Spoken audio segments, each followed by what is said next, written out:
subscribe to our channel and press the bell icon. तलबा तालिबा sir Abdul Sattar Khan इस YouTube channel में आप तमाम का इस्तकबाल है।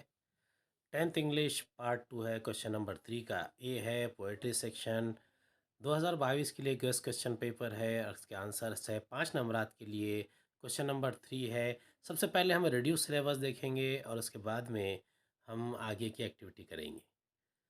सबसे पहला है the following portion has been omitted from the syllabus for the academic year 2021-22। 21-22 के लिए जो रिड्यूस किया गया सिलेबस है वो है लेसन नंबर 4.2 भोली। ये प्रोज से आता है, पेज नंबर 130, 138, 139 और 140। इसके अलावा इसमें जो एक्टिविटी शामिल है, warming up activity, Hindi words निकालना, text entire prose, English workshop, activity number 1 to 6 और एक्टिविटी नंबर 7 to 8, ये सब रिड्यूस किया गया है। उसके बाद है पोएम है 4.3 O captain my captain, page number 142, 43, 45। Entire poem English workshop और एक्टिविटी नंबर 1 to 11 रिड्यूस किया गया है। उसके बाद है 4.5 जॉन ऑफ आर की प्रोज है 156 से 163 तक, एंटायर प्रोज का, और इसकी एक्टिविटीज़ रिड्यूस की गई है। अगला है 4.6 a brave heart dedicated to science and humanity. ये भी प्रोज सेक्शन है 165 to 171। पूरा टेक्स्ट और एक्टिविटीज़ रिड्यूस की गई है। चलिए शुरुआत करते हैं। क्वेश्चन नंबर 3 का ए है textual poems extract. Textual poem extracts for comprehension 5 marks के लिए आता है। पोएम फॉर कॉम्प्रहेंशन, इसकी एक्टिविटी करेंगे। Read the given extract and complete the activities, यानी दी गई नज़म को पढ़कर आप एक्टिविटीज़ मुकम्मल कीजिए। Choose the correct alternatives and complete the sentences. सही अल्टरनेटिव्स को आपने चूज़ करना है और उसके बाद में एक्टिविटीज़ मुकम्मल करना है। पहला है the poet prays to the Lord to help him stand for what is dash might और राइट। यानी यहाँ पूछा जा रहा है कि शायर खुदा से दुआ करता है और पूछता है कि वो उसकी मदद करे कि वो उस चीज़ के लिए खड़ा रहे, माइट यानी ताकत के लिए या राइट सही के लिए। तो इसका क्या जवाब रहेगा? The poet wants to see what that his teenage years have been the dash of his life. यहाँ पर दिया गया है, ऑप्शन है वर्स्ट और बेस्ट। यहाँ शायर पूछता है कि शायर जानना चाहता है, देखना चाहता है बच्चे के want to see that his teenage years, यानी उसके जो बचपन के दिन थे वो बहुत ही कैसे थे, यानी वर्स्ट थे या बेस्ट थे। The poet wants God's help to say dash to temptation, yes और नो। यानी जो दिखावट है, दिखावा है, उसको क्या कहना चाहिए? ये शायर चाहता है, खुदा से इसमें मदद चाहता है। The poet wishes to live under the dash of almighty. इसके ऑप्शन है गाइडेंस और केयर, यानी शायर की ख्वाहिश है कि वो अलमाइटी के किस चीज़ में रहे, रहनुमाई में या केयर में। चलिए पोएम पढ़ते हैं।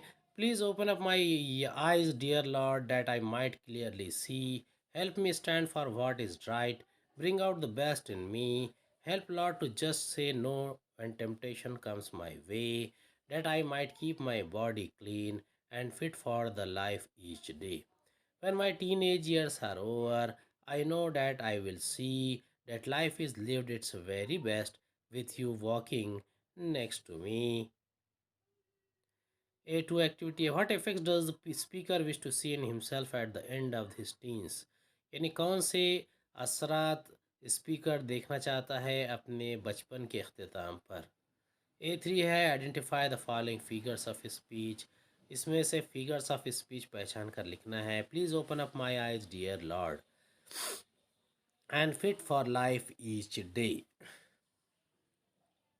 पहले का आंसर है the poet prays to the Lord to help him stand for what is right. Second, the poet wants to see that his teenage years have been best of his life. Third, the poet wants God's help to say no to temptations. Fourth, the poet wishes to live under the guidance of Almighty.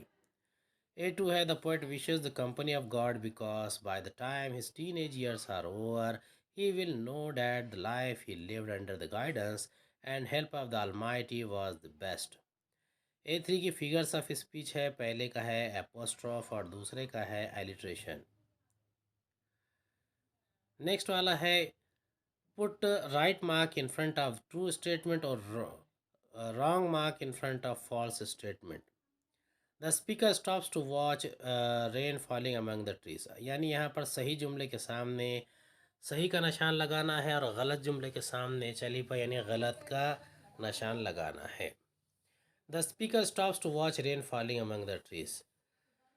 यानी जो speaker है वो रुका था बरसात के को देखने के लिए जो दरख्तों के दरमियान हो रही थी. The owner of the woods is known to the speaker. जो जंगलात का ओनर है या मालिक है वो इस स्पीकर को जानता है. The horse is worried about the cold and wants to keep going. घोड़ा जो है वो सर्दी से परेशान था और आगे बढ़ना चाहता था. The speaker doesn't emphasise upon the beauty of words he is passing through. और शायर ने ज़्यादा ज़ोर नहीं दिया था उन दरख्तों की जंगलात की खूबसूरती की तरफ जहाँ से वह गुज़र रहा था.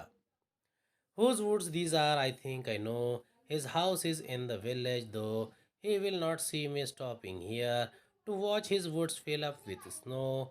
My little horse must think it queer to stop without a farmhouse near, between the woods and frozen lake, the darkest evening of the year.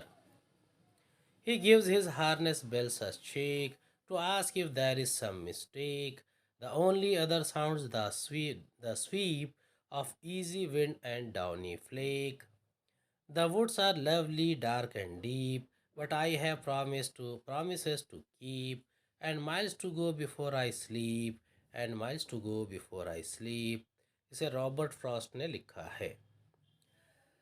Second question है A2 एक्टिविटी है. Why does the traveller have to leave the lovely words. यानी traveller जो है उन खूबसूरत जंगलों को क्यों छोड़ना क्यों वहाँ से उसे छोड़ना पड़ा या क्यों वहाँ से जाना पड़ा. Match the lines of the poem with their figures of speech. Whose woods these I think I know. The woods are lovely, dark and deep. इसके एलिट्रेशन और इन्वर्जन इसके लिए ऑप्शन दिए गए हैं. आंसर से पहले का आंसर है the speaker stops to watch rain falling among the trees. Wrong. The owner of the woods is known for to the speaker. Right. Third है the horse is worried about the cold and wants to keep going. Wrong.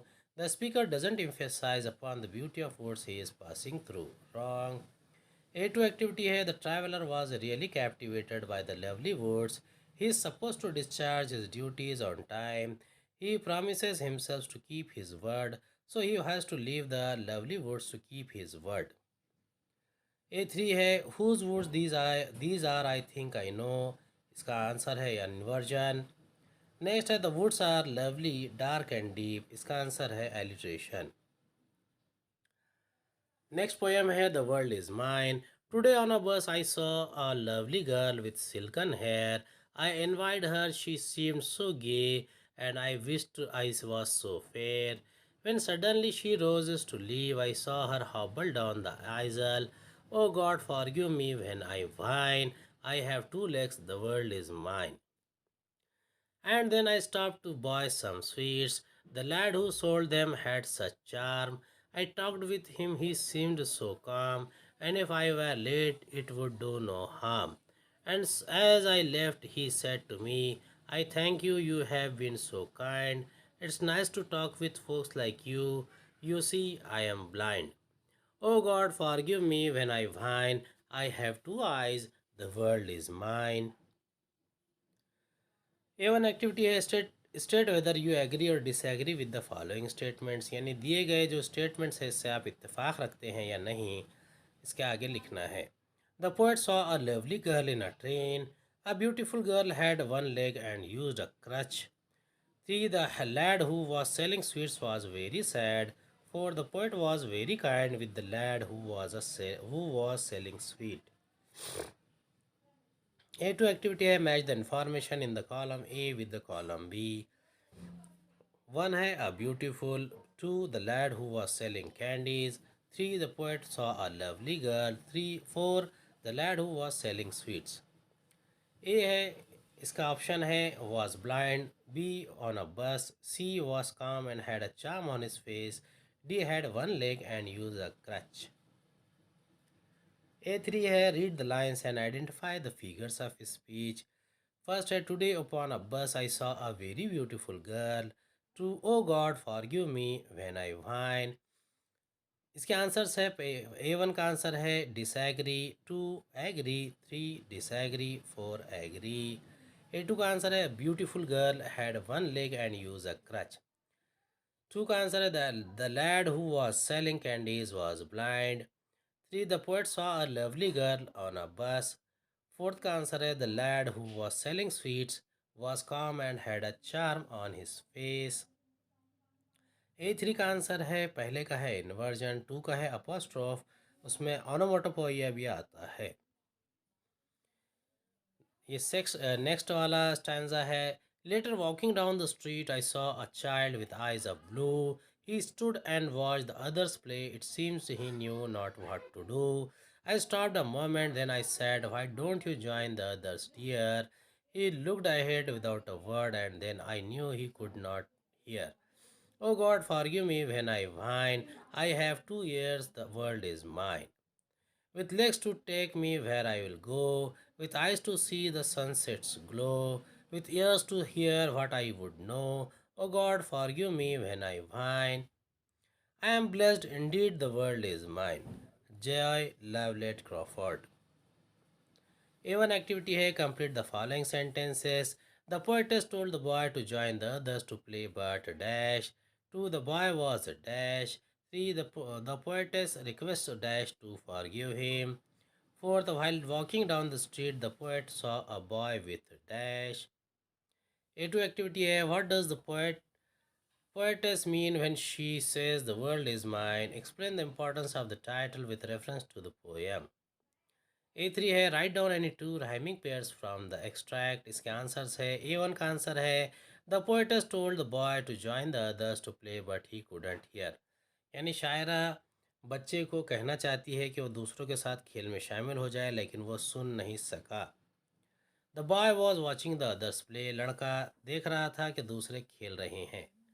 The poets request God to forgive him, यानी शायरा ने खुदा से दुआ की है, इल्तिजा की है कि उसे माफ़ करे। 4th है while walking down the street the poet saw a boy with blue eyes, जब सड़क से गुज़र रही थी शायरा तो उसने देखा कि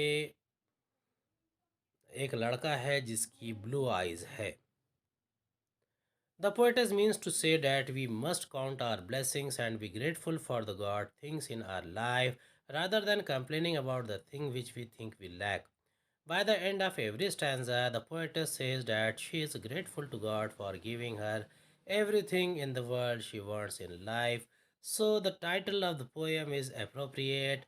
With reference to the poem, it gives the gist of the poem Contentment is Happiness.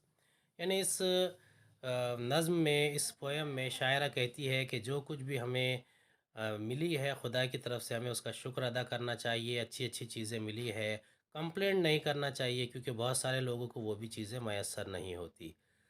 और आखिरी स्टैंज़ा में यहाँ पर शायरा the world if is mine बोल के यहाँ पर खुदा का शुक्रिया अदा करती है और जो उसने ज़िंदगी दी है उसका भी शुक्रिया अदा करती है। इसीलिए टाइटल जो है वो एप्रोप्रिएट है, सही है। और इसका जो मकसद है पोएम का वो कंटेंटमेंट यानी इत्मीनान और ख़ुशी है। A3 है यहाँ पर पेयर ऑफ राइमिंग वर्ड्स है ब्लू, और फर्स्ट है ब्लू डू, सेकंड है डियर एंड हियर। उम्मीद है आपको हमारा वीडियो पसंद आया होगा। अगले वीडियो में दोबारा मुलाकात होगी। खुदा हाफिज़।